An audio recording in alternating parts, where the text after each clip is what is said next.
Hey, Fearless Follower, Pastor Aaron here with your Fearless Word of the Day. Today we're in Ruth chapter 3. We've been following along through the story of Ruth for our Glimmer of Hope series.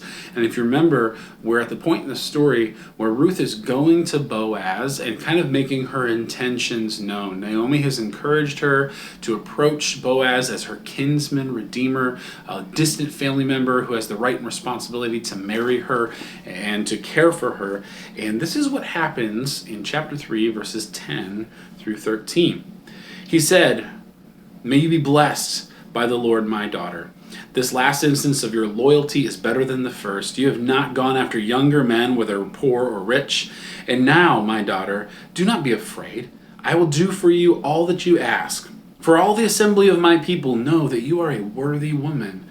But now, though it is true that I am a near kinsman, there is another kinsman more closely related than I.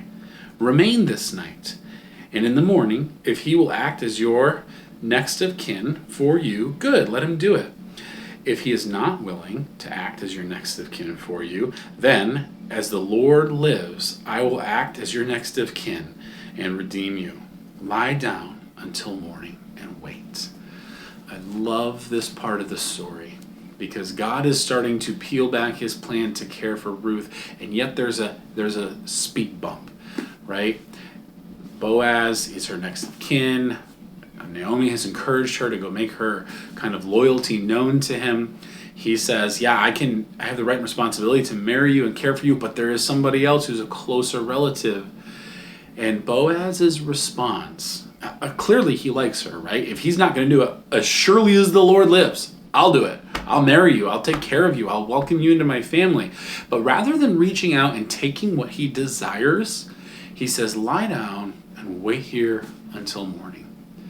And in doing so, I kind of feel like he is saying, let the Lord have control of this situation. He's not just going to take what he wants. He's a man of honor. He's a man of faith. Clearly, he's swearing in Yahweh's name that he will do something. He's promising to do it. And yet he's not just going to take what he wants. And it makes me reflect on my own life. How many times do I come up against a situation or a problem or a tension or a relationship that there is some kind of speed bump in and I just want to fix it?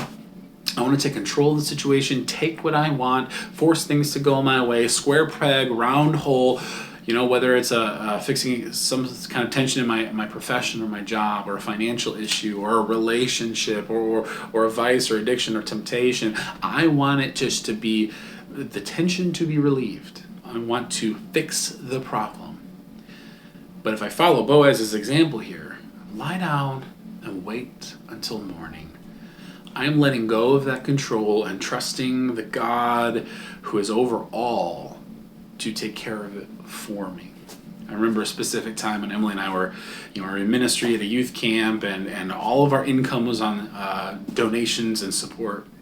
And we would have been tight that month, and we got our check, and I was prayerfully expecting enough money in our paycheck to cover a whole bunch of bills and get groceries and all the things. We'd been pretty tight.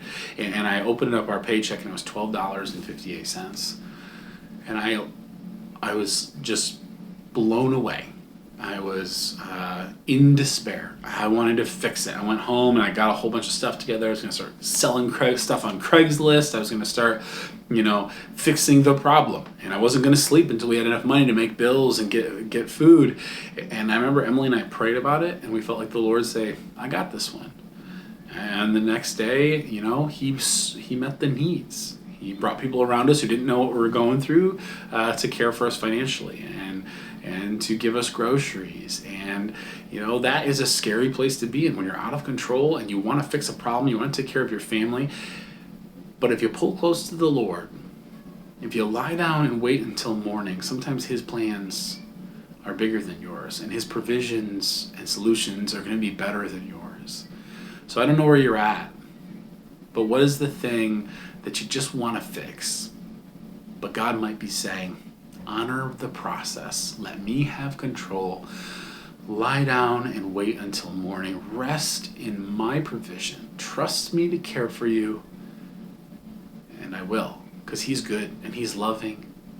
And when we honor his process and trust him for a solution, he takes good care of us. Lie down and wait until morning. My name's Aaron, and that's your Fearless Word of the Day.